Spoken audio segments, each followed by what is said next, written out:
Welcome, Reds, to the 100% United pod. I'm your host, TC. Here's my co-host, Scott. Good weekend, Scott?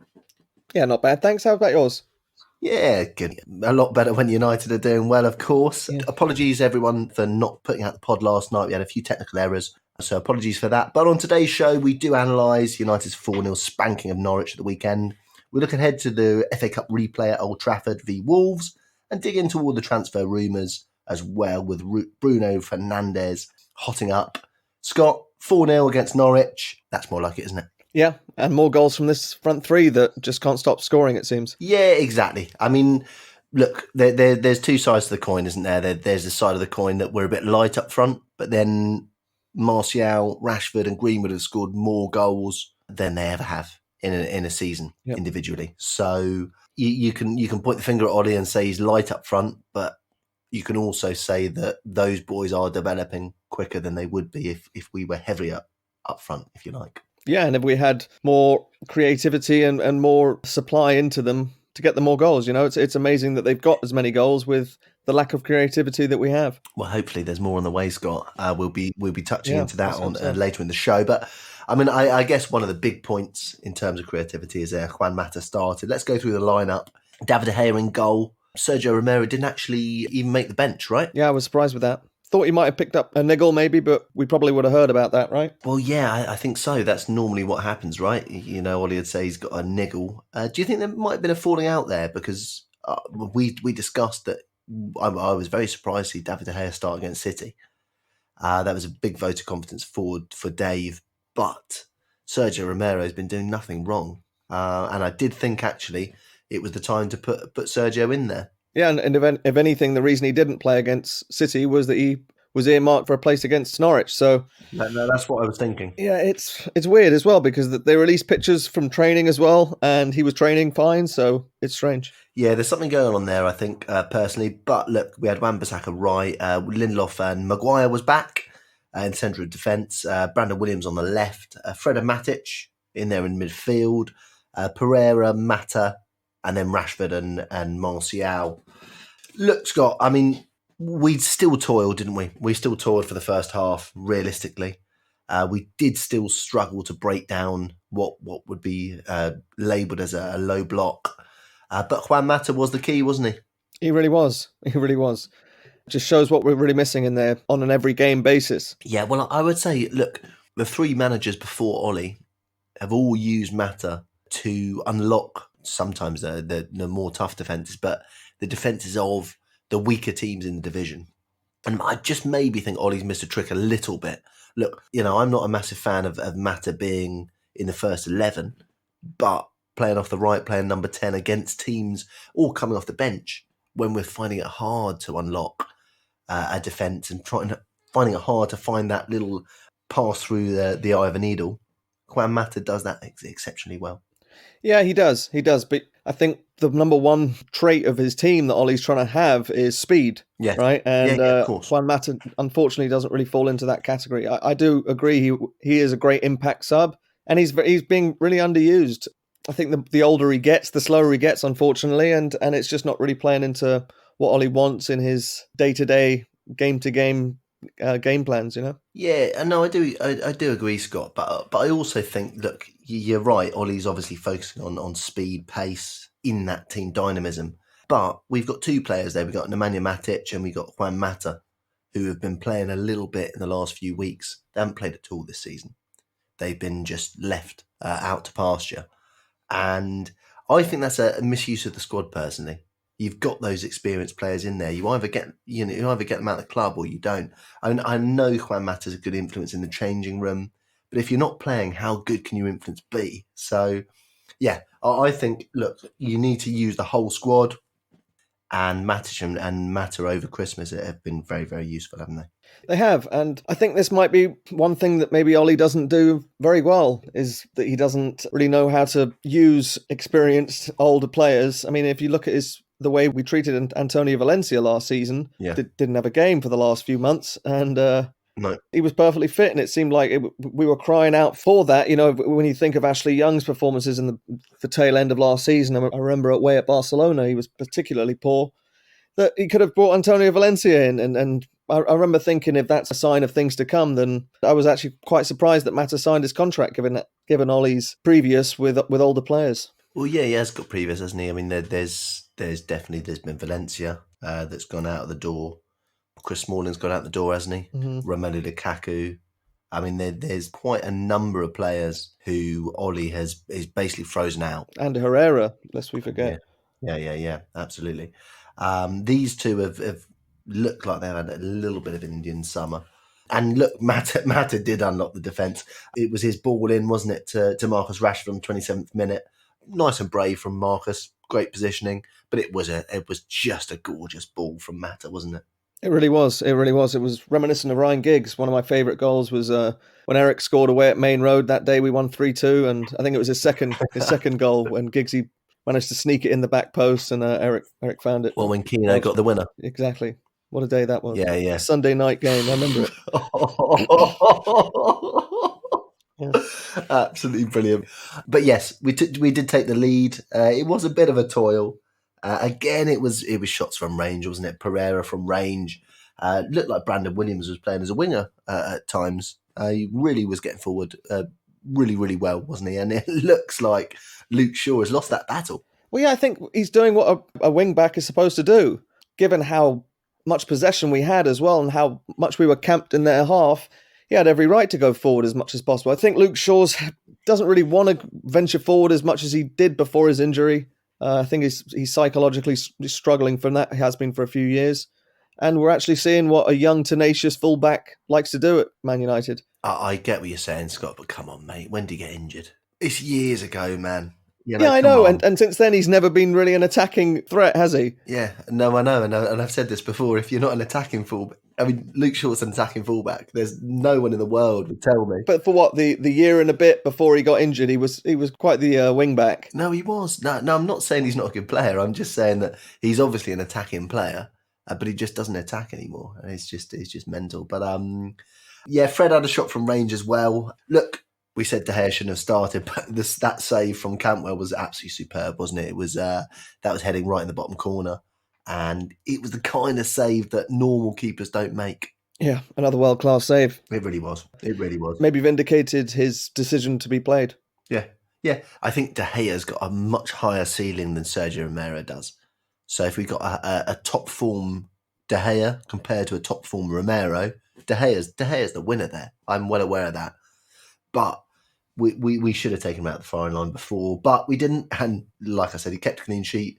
Made a fantastic save, so we can't complain too much about that. It was just kind of a stupid decision to play him against City, though, because chances were we weren't going to get a great result, regardless of whatever keeper we played. So for Romero, the fact that he had played every game in the Carabao Cup, to keep him in and to keep De Gea out of a potential hiding would have been a win-win situation. Well, I thought so, yeah. Yeah, I thought so indeed. When we talk about keepers, Tim Krul has always been a bit of a thorn in our side, hasn't he? But as it happened, Brandon Williams, what do you make of it? Another spot kick. I'm always going to say the ones that we get were penalties, so it was maybe a bit soft, but I'll take it every day. Biased. And what do you think with the penalty? Were you a bit nervous when Krul went the right way? Not really. I'm actually got a lot more confidence in Marcus Rashford than I did maybe a few months ago. It doesn't help when you have an argument before each kick, does it? Yeah, it doesn't help, definitely. But I was confident in his ability and calmly dispatched. Really, really calmly dispatched. And look, 2 minutes later, was that from a corner, Scott? It was, wasn't it? A short corner. Yeah, I'm still taking that. Yeah, 100%. Unbelievable. And one of our strikers in the 6-yard box, doing a header. I mean, come on. Yeah.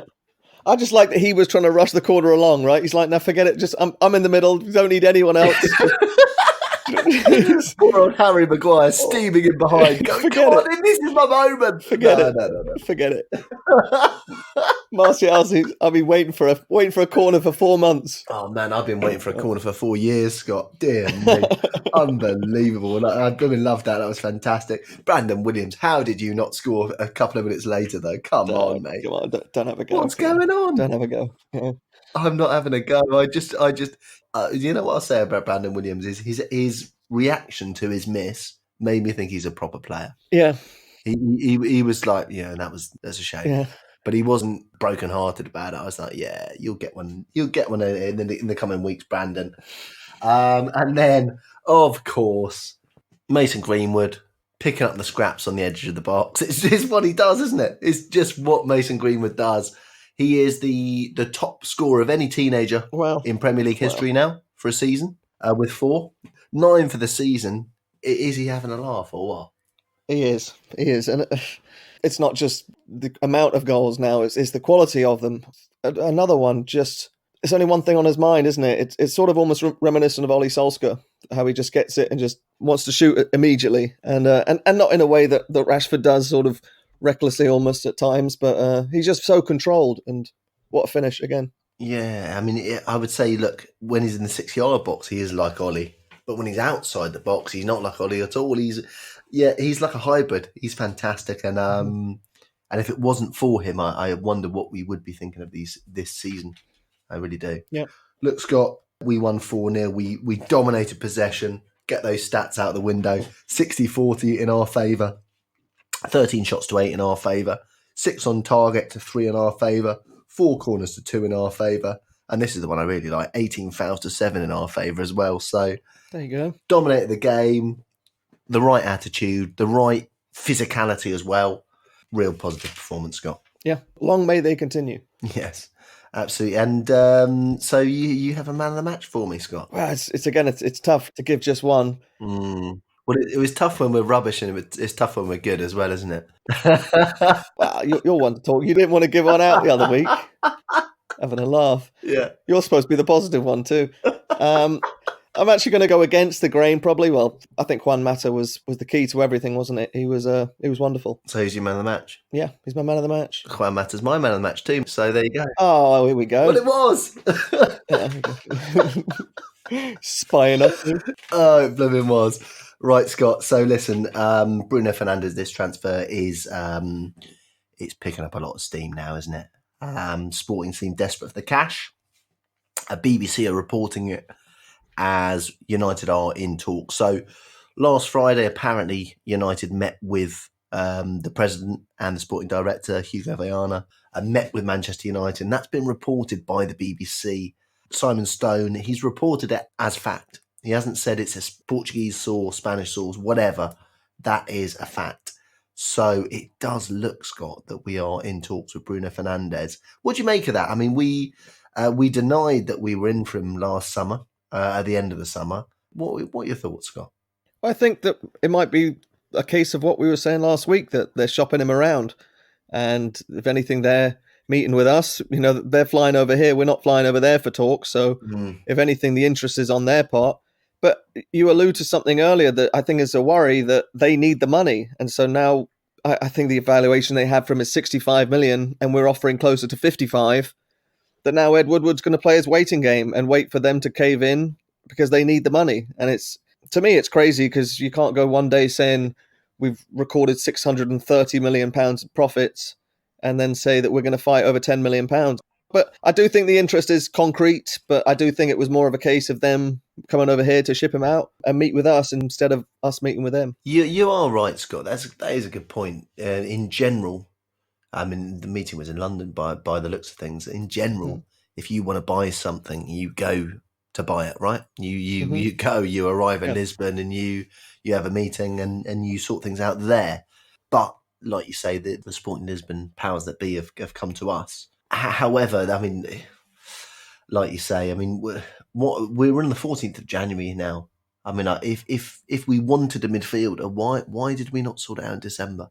Because, again, I think that if you want to believe the Manchester United PR offensive and believe that we weren't in for him at all this summer, then that's the reason that we weren't looking at him. But if Sporting realise they need the money, he's getting older. I mean, he's still only 25, but his value is maybe peaking.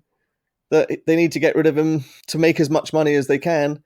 If it's something that we could have wrapped up, it would have already been wrapped up right there and then, right? This is something that we're trying to negotiate, and you read that Marcus Rojo's in the negotiations, but he's making 200 grand a week, and so they don't want to pay that, so sort of puts him off the table. Yeah. You're reading Joel Pereira's going on loan, Andreas Pereira's going on loan, maybe, and so now that there are so many moving parts. It's not just a question of here's some cash, let's speak to Bruno. It's okay. They got to start speaking to people. Other people got to start taking medicals, and Yeah.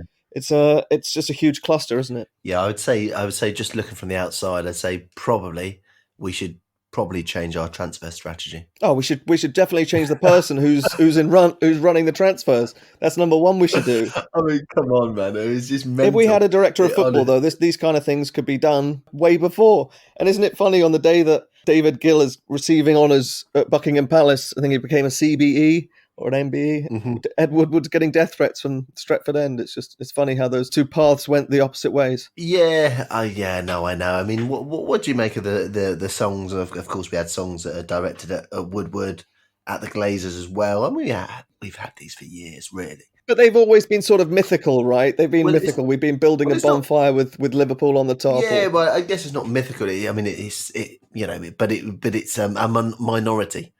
The difference, I think, at the weekend was that it was a more vocal part of Old Trafford. Well, that's what I mean. I mean, you can sing about Malcolm Glazer because he's not there. I mean, he's obviously not here at all now. But I think it's very different from singing to someone who's sitting in the ground with you. And I think it was borderline embarrassing, wasn't it? What? I like that people are getting vocal, but it's the kind of thing as well that we're trying to get him to sign a player right now. It's like the last thing we should be doing is making him say, "Well, we're not going to try and sign Bruno now." Yeah, I don't know, Scott. I'm not sure. I'm not sure I'm on the same page with you there. I mean, I think having a sing song about Woodward and the Glazers being crap I don't think that's anything bad. I mean, they are, aren't they? Yeah, but there's one thing calling him crap, and there's one thing saying he's going to die. Yeah, but this is football, isn't it? I mean, we've all sung about people dying, haven't we? In stadiums and all kinds of different things. I mean, it's not. I don't know. I mean, we sing the Build a Bonfire song about the Scousers, don't we? Of course, in City, and just remixing it for Woodward and the Glazers. I mean, to be honest with you, I thought it was perfectly timed. I mean, we're in January. We're 2 weeks into January. We obviously need some support for a manager who we do love, right? I mean, we is a guy who we've seen all throughout 20 years of his United career. It seems like it is the breaking point. It does seem like the time where they should be singing that, because I don't think Woodward and the Glazers are doing their job. I just don't think it actually gets us anywhere. As I say, our owners don't even live in England, right? They live in the States, and I don't think that their fingers are as close to the pulse as we all wish them to be. If anything, the fact that these reports that our revenue, our profits will be overtaken by Man City or Liverpool next year, or potentially both, is potentially more damaging to Ed Woodward, and hopefully that could stir a change, because something needs to change in the boardroom, because we've got silent partners and a fella at the wheel who doesn't know what he's doing and hasn't for years, and it's ridiculous. It's insane for us to expect that he's just going to get good at his job. No, you are right, Scott. I mean, absolutely right that it's insane to think he will get good at his job. But I mean, I don't know. I'm just worried about our standards. I'm worried about the standards of United are slipping, and we try and make excuses here, there, and everywhere to allow those standards to drop. But once those standards drop too low, it's so hard to get them back. And to me, it just seems that. Well, it seems to me that Wood was just trying to keep his job. Did you see pictures of him on the Eurostar this morning? No, I didn't.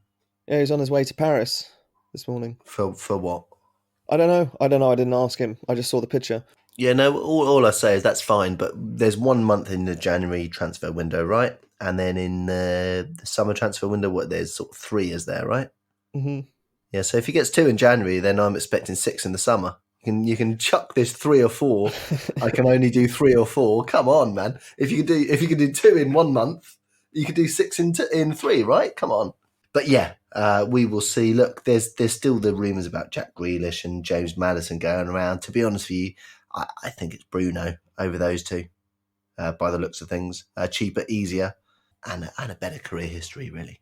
I would say it would be Bruno over Maddison, maybe not necessarily Grealish. I think Grealish is a different entity. You fancy a bit of Grealish, do you? Yeah, I do. I actually do. And to be honest with you, I think he's maybe got the spunk to play for United. He's got the arrogance, and I like that. And I think he's someone we should look closer at. Yeah. Do you see, he liked a cheeky tweet. Someone tweeted a picture of him when he scored at the Stretford end. He was sliding in front of the Stretford end. Someone tweeted a picture, this but you in red next season, and he liked it, and then realised that he liked it, and everyone went nuts. So he had to backtrack and like something else. It was a nightmare.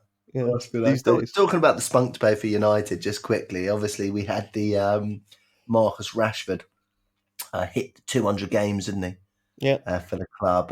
Supposedly, he was the third man in line after Giggsy and George Best. But then Norman Whiteside's wife came along and ruined the party and said, look, Giggsy and Best were older than my boy. Yeah. And Norman Whiteside was the youngest. Isn't that funny, Scott? And I know you like to have a dig at my stats sometimes. Stats really are not facts, are they? It's just shocking that we could forget someone like Norman Whiteside.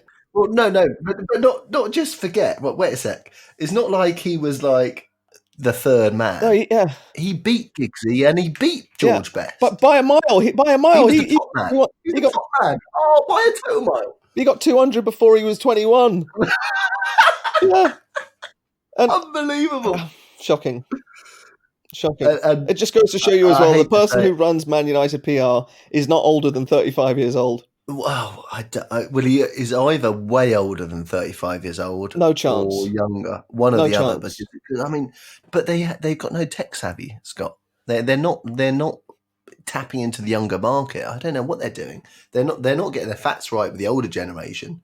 But they're not. It's not like new, innovative content going out there, is it? Is it rubbish? I'm telling you, it's someone who was young enough, who was born after the '85 FA Cup final. Oh man, that to fans outside the club, they're looking in and just giggling away, saying, "Yeah, that says it all, doesn't it?" Look, tomorrow night we got Wolves FA Cup replay at Old Trafford. We really need a result in this one, Scott. What do you reckon? Wolves have been a bit of a bogey team normally at Molineux. Are we going to get it done? You'd hope so. I think the main talking point for me will be who will be in goal. Whether you'll see Romero playing again or it'll be De Gea. Yes, absolutely. Because we will know, right? If Romero doesn't play, then he's carrying an injury or he's had a massive bust up.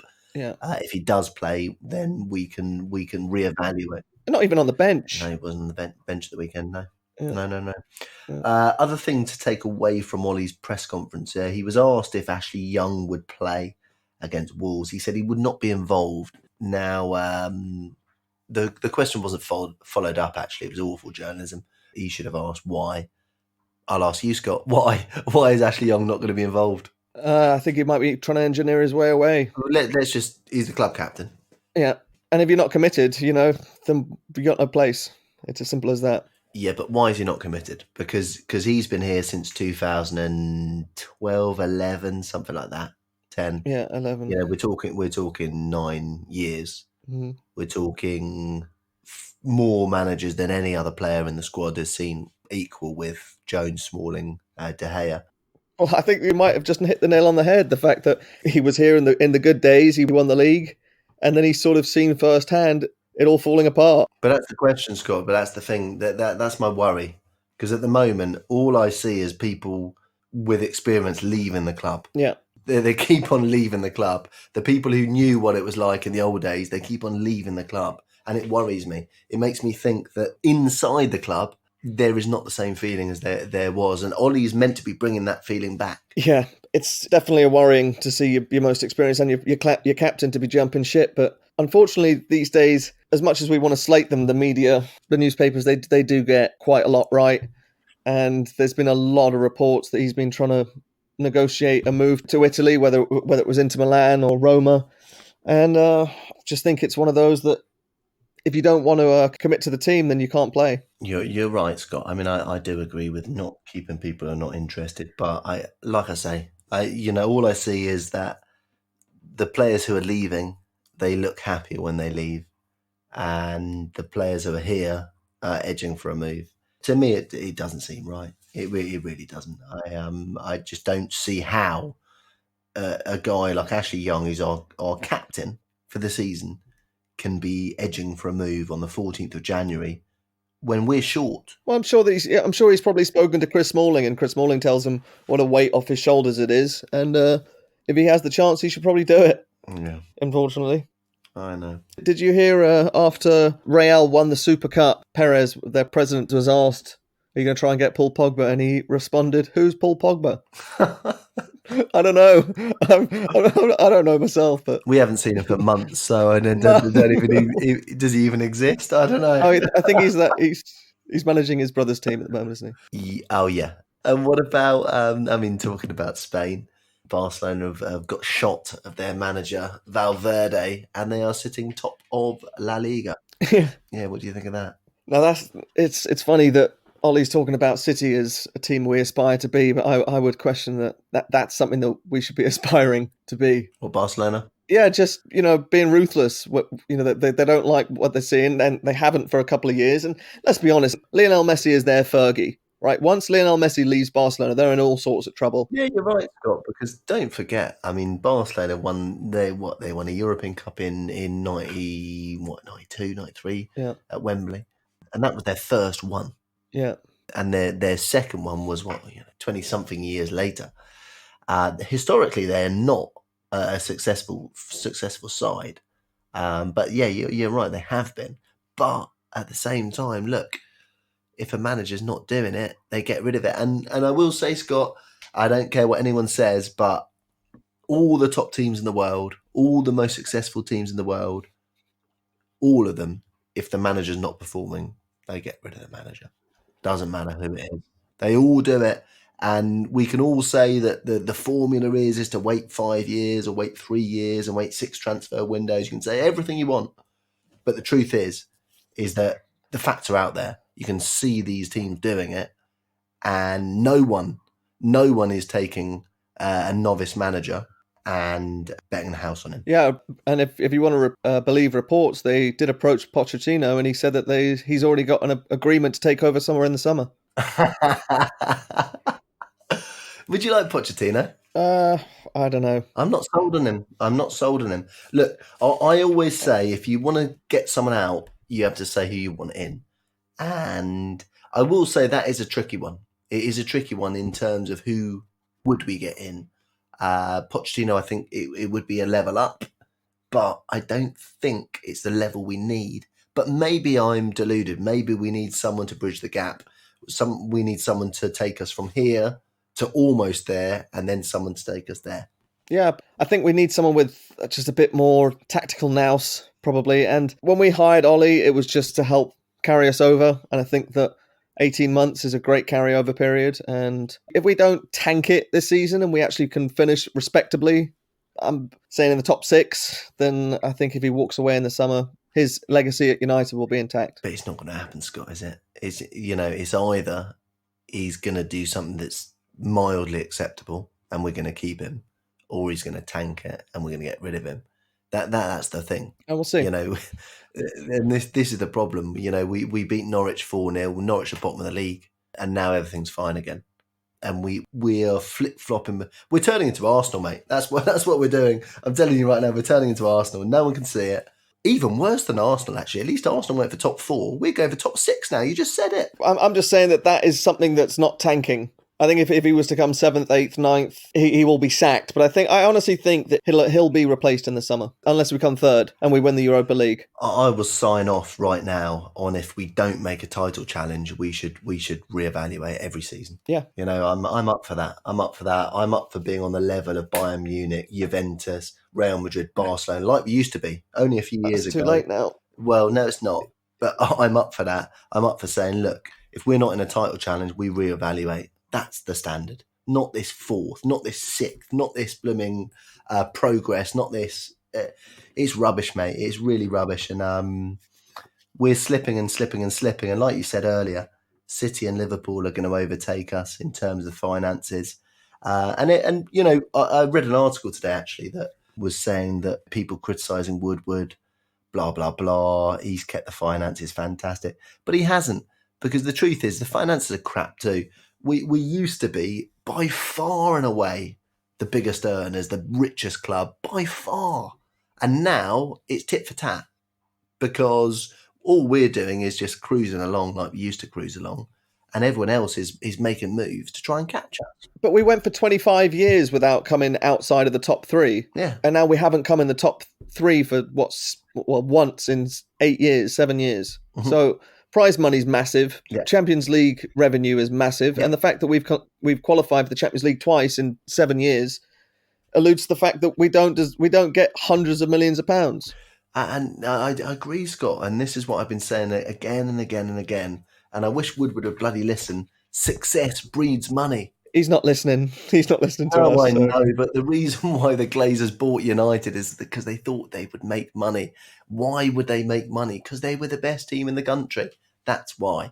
It's quite simple. But honestly, mate, unless we open our eyes, we're going to lose out on this younger generation, and then it's not going to be a good time for United. So we need to make moves sooner rather than later. Let's hope we start the FA Cup on Wednesday. You got high hopes for that, Scott? I hope we can sneak a win. Yeah, the less I expect, the better we do. So I'll keep my expectations low.